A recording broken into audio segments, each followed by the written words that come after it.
Y'all sound like you're ready to win an election.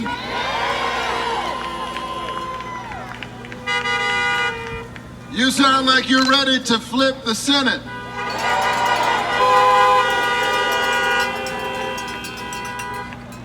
You sound like you're ready for accessible and affordable health care for every Georgian. Thank you so much. Well, it's Sunday, and they placed the preacher behind a microphone. That's a dangerous situation.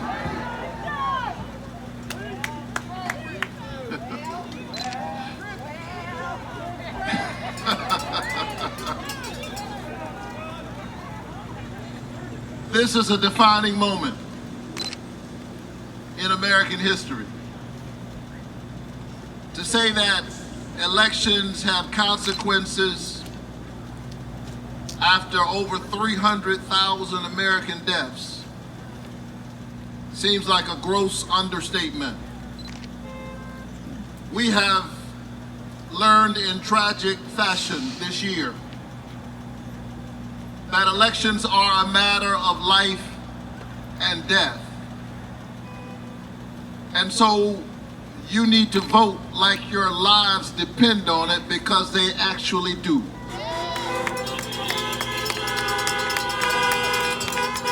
The wonderful thing about America is that we have elections,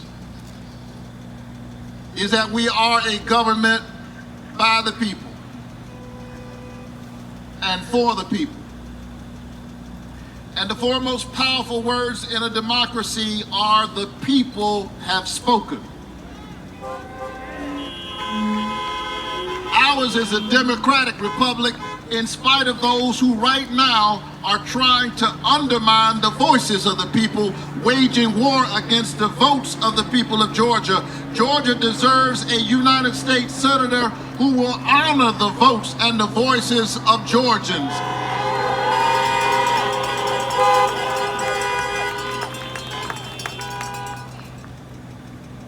These shenanigans that we've witnessed over the last few weeks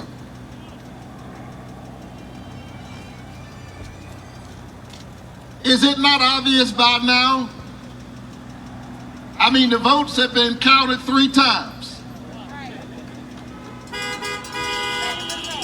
The votes have been counted so many times that Joe Biden might be the 52nd president of the United States.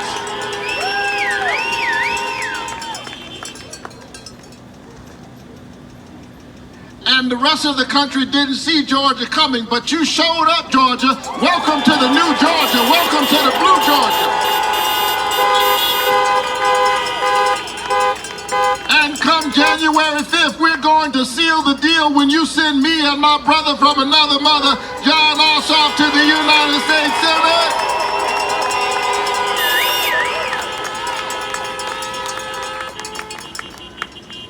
Let me tell you why I'm running.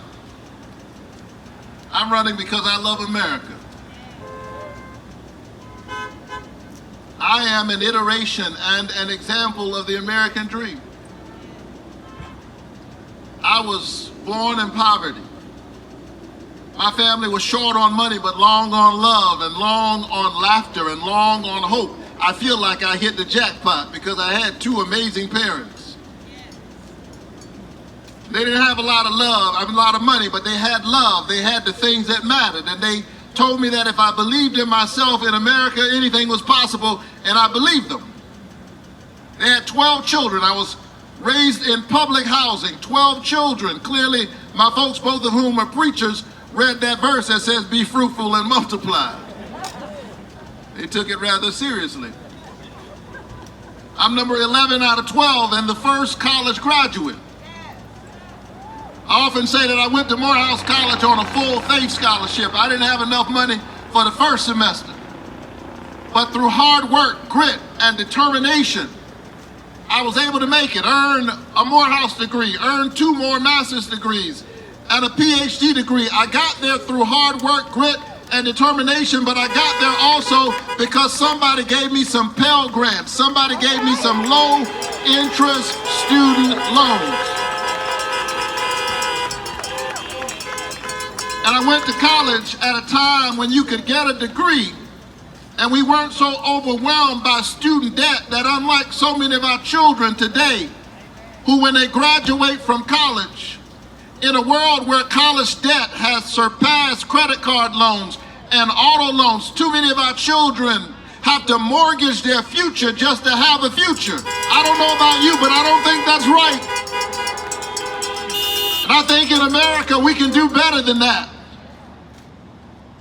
And so I'm running because it's harder now for kids growing up in struggling families than it was for me. I'm running for our children. I'm running for all of our children because in America, a child's outcome ought not be determined by their parents' income. Because God raises brilliance and talent and genius and gifts all over town, on all sides of the track, in every zip code. Our God is an equal opportunity employer.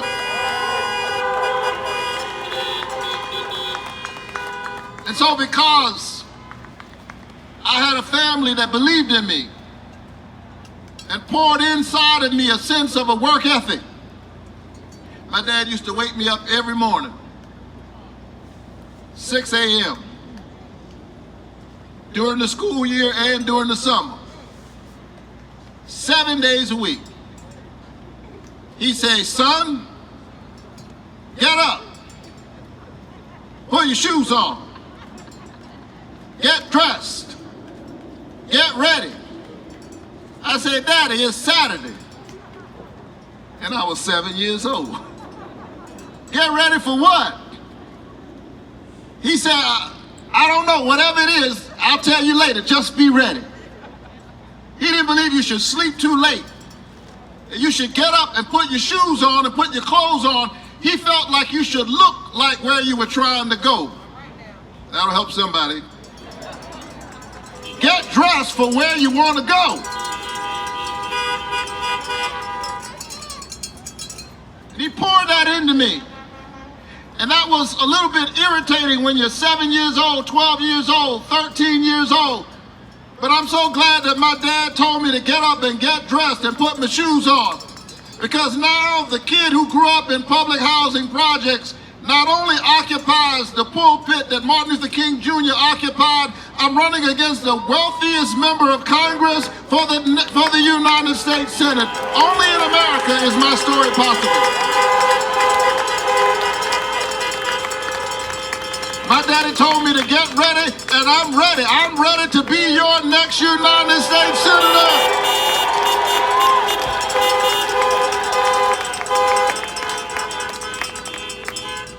So let us stand up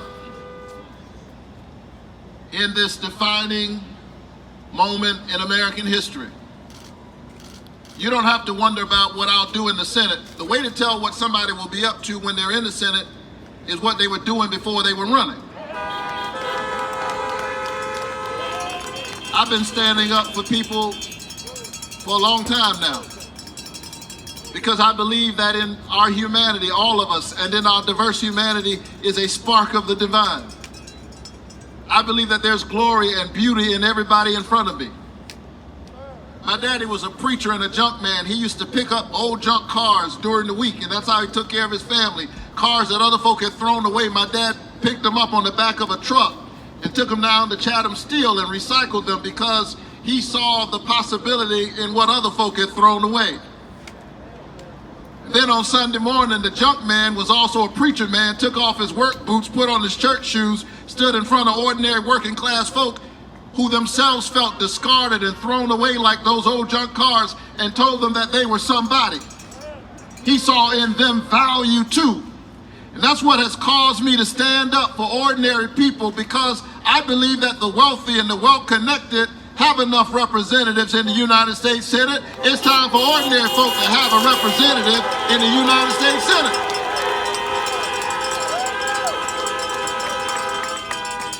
So when we were fighting for health care, I wasn't running. I was preaching about health care because I believe it's right. I believe that health care is a human right. When Georgia refused to expand Medicaid, I went to the governor's office, and in an act of civil disobedience, I stood up. The Capitol Police showed up. I wasn't mad at them. They were doing their job. I was doing my job. They carted us away. I didn't mind because I had already been arrested. My mind and imagination arrested by the idea that we're tied in a single garment of destiny. That if my neighbor is uncovered, I'm unprotected.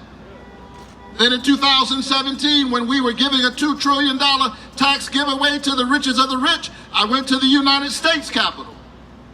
Because I had not been elected a United States Senator yet, I couldn't make my argument on the floor of the Senate. I made it in the rotunda of the Capitol.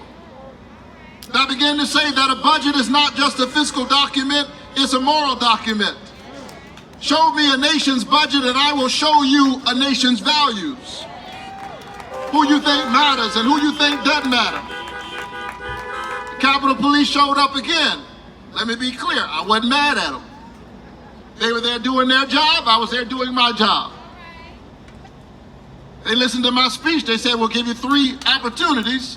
Me and the other clergy who were there, we were Christian, we were Jewish, we were Muslims, we were Hindu. We were all there. And they said, we'll give you 3 opportunities to clear the Capitol, after which we'll have to take you away. Needless to say, the occupational hazard of somebody who occupies Dr. King's pulpit, they took us away that day. I'm not mad at them. In fact, in a few more weeks, I hope to meet them.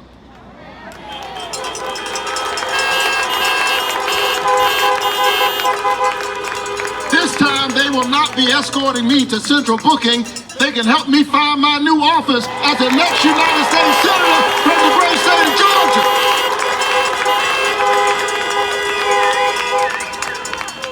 Where I can fight and stand up for affordable health care. I think it's a shame that we call people essential workers and not pay them an essential wage. Provide for them essential benefits. You can tell what somebody will do when they're in office based on what they were doing before they went to office. During the Great Recession, I was leading my church to build a community center. Inside of that center was a financial literacy center that helped people to improve their credit scores.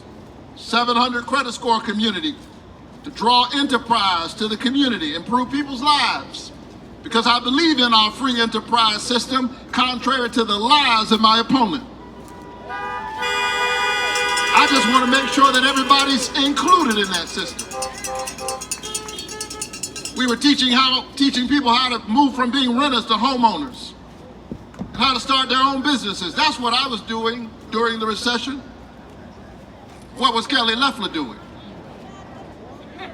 She was making millions of dollars teaching the wealthiest banks how to hide their assets in the Cayman Islands to avoid paying taxes in the United States of America.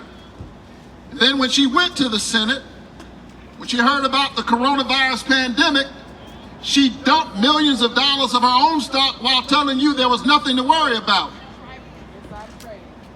She was looking out for herself before she went to the Senate, and she's been looking out for herself in the 10 months that she's been in the Senate.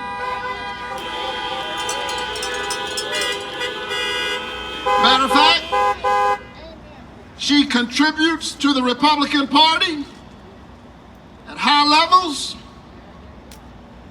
She bought that seat because she's looking out for herself. Well, the bad news for her is that the folks who sold her that seat don't own that seat. That seat belongs to you.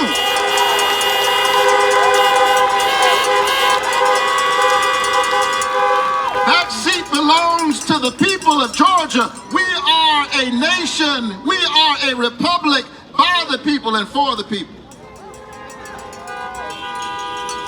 So tell everybody you know. Don't wait till January 5th. There might be an ice storm. in Atlanta. So you know how that will go. Vote now. Right? Vote now. Make sure everybody in your family votes. Everybody in your circle votes. Vote like your life depends on it. Make sure your husband votes. Make sure your wife votes. And if you're single and somebody asks you for your phone number, tell them I'll write it on the back of your voter card because I don't date people who don't vote.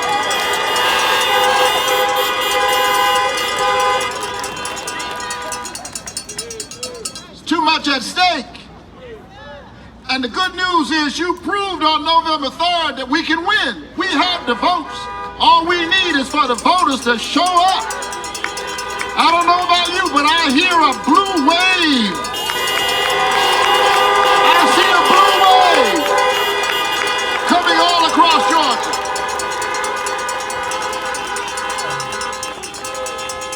And so all those years ago, my dad, God bless his memory,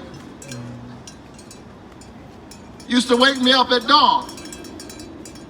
The thing about waking up at dawn is that it's morning, but it's still dark. It's dark, but morning is upon us. And if we just hold on for a little while, the sun starts to shine. Morning comes. I'm a preacher, it's Sunday. Weeping endures for the night. Joy comes in the morning. I know it's been a tough year, but hold on, hold out. Don't give in, don't give up.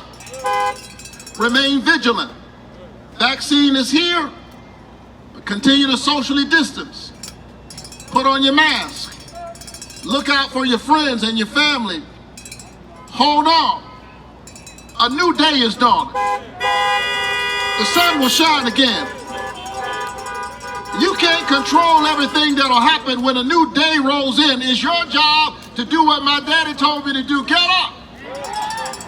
Get dressed. Put your shoes on. Get ready. Are you ready to win this election?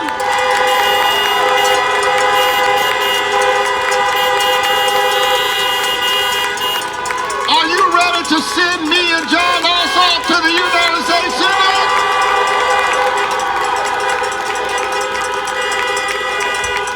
Are you ready for affordable health care for every Georgian? Are you ready for a livable wage for essential workers? Are you ready to safely reopen our economy? Are you ready to reclaim our democracy for the people? Well, get up. Get dressed. Put your shoes on. Get ready. Vote together. Pray together.